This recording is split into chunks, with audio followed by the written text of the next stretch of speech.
আমরা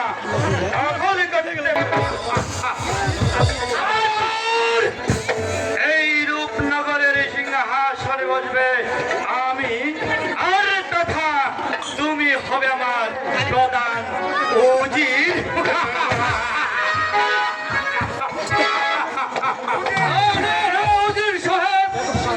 কিছুতে হতে পারে না। উজির সাহেব বেগম ও শাহজাদাকে এইভাবে হত্যা করলে রাজ্যের বিরাট চক্রান্ত সৃষ্টি হবে। কখনই হতে পারে না উজির সাহেব। আমাদের কাছে বাধা দিতেন, সেনাপতি সে আপনাকে চলন করে দিতেন। ভুলে গেছেন সেই দিনের কথা, যেদিন পিতা ফির খাইতে পারতেন না। ও দু হাত ধরে রাস্তায় রাস্তায় ঘুরে বেড়াতেন সেদিন আমাদের আপনাকে রাস্তা দিয়ে ঘুরে এই রাজমহলে আপনাকে দিয়েছে সেনাপতির দায়িত্ব। কিন্তু আজ নবাবের মৃত্যু হতে না হতেই আপনারা তার পিতা পুত্রকে করতে দেন।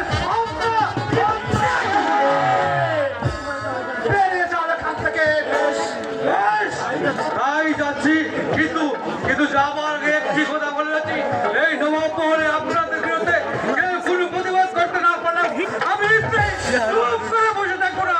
আমি জীবন দিয়ে হলেও তাদেরকে রক্ষা করবো। বেশি বাড়াবাড়ি করলে করে দেবো।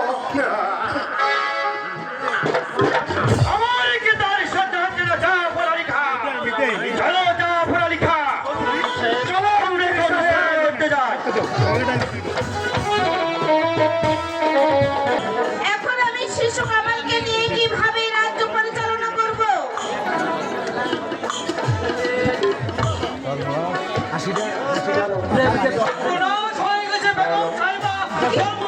কি হয়েছে ইব্রাহিম?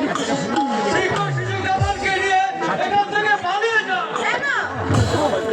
কি হয়েছে বাবা ইব্রাহিম?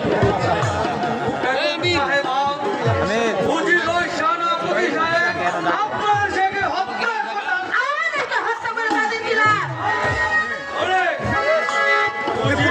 এই রূপনগরের নবাব আর জাফর আলী খান হবে তার প্রধান উজিরে আলম। বেগম সাহেবা তুরন্ত এখনই এসে ইব্রাহিম, আমি শত্রুদের ভয় আমার স্বামীর গচ্ছিত সিংহাসন ছেড়ে আমি কিছুতেই চোরের মতো পালিয়ে যেতে পারি না ইব্রাহিম।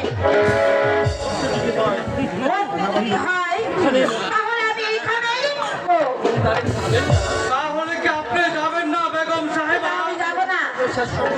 আপনি এই রূপনগরের শেষ সম্পর্ককে নষ্ট করে দিতে চান? না না না, আমি তা হতে দেব না।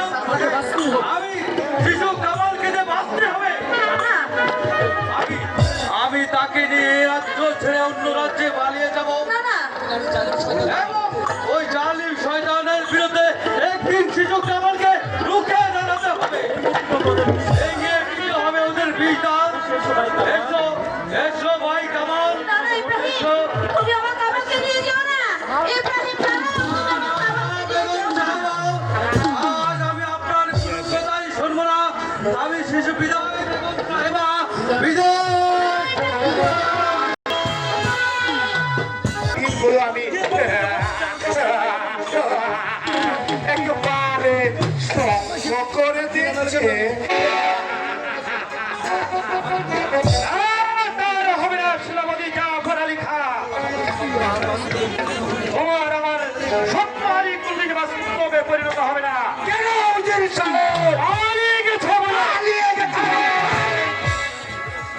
সাহিব শিশু কামালকে নিয়ে পালিয়ে গেছে। আশ্চর্যের বিষয়, আমি যে প্রাপ্ত পাচ্ছি না যে এত শত শত পাহাড় শত শয়তান ইব্রাহিম কেমন করে শিশু কামালকে নিয়ে ভুল হয়েছে উজির সাহেব, ভুল হয়েছে।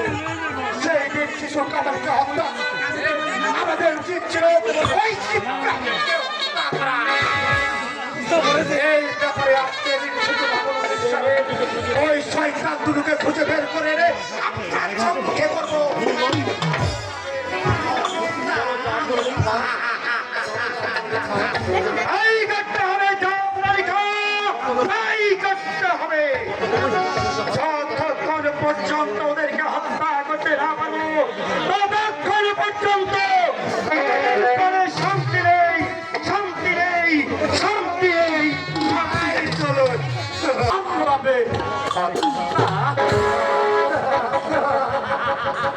তারপর ওই মণিময় রাজ সিংহাসনে বসবো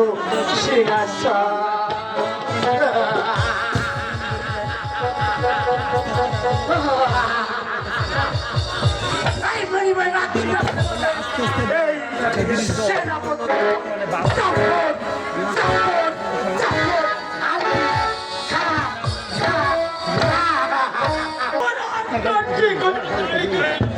আমি একটি ভাবে কি মারি কাছে খোদা তুই বলে যা খোদা তুই খোদা তুমি আমার একটি উপায় বের করে দাও খোদা তুমি আমার একটি উপায় বের করে দাও ওই তো দেখা যাচ্ছে কদমবাড়ি চাষার বাড়ি কদমবাড়ি বাড়ি আছো কদমবাড়ি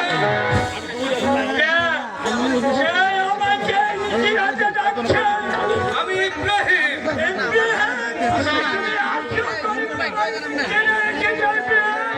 আমি এসেছি এই ছেলেটিকে তোমাকে দান করতে তাকে তুমি যত্ন করে মানুষের মতো মানুষ করবে এই চিরদিন তোমারই থাকবে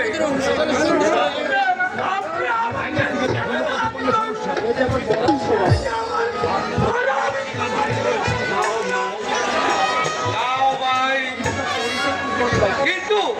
কিন্তু তার পরিচয় তুমি গোপন রাখবে এই ছেলে তোমার ছেলে হিসেবে পরিচিত করতে হবে ভাইয়া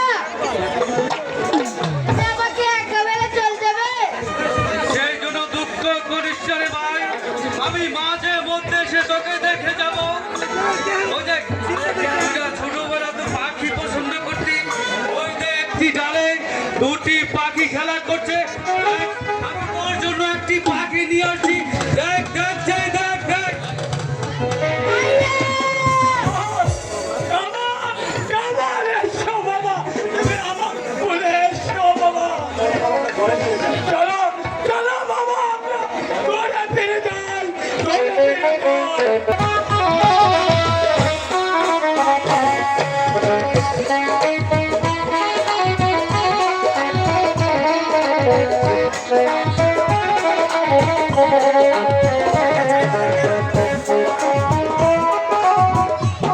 এই ছেলে কি হয়ে গেল সেনাপতি তা ভালো পাচ্ছি না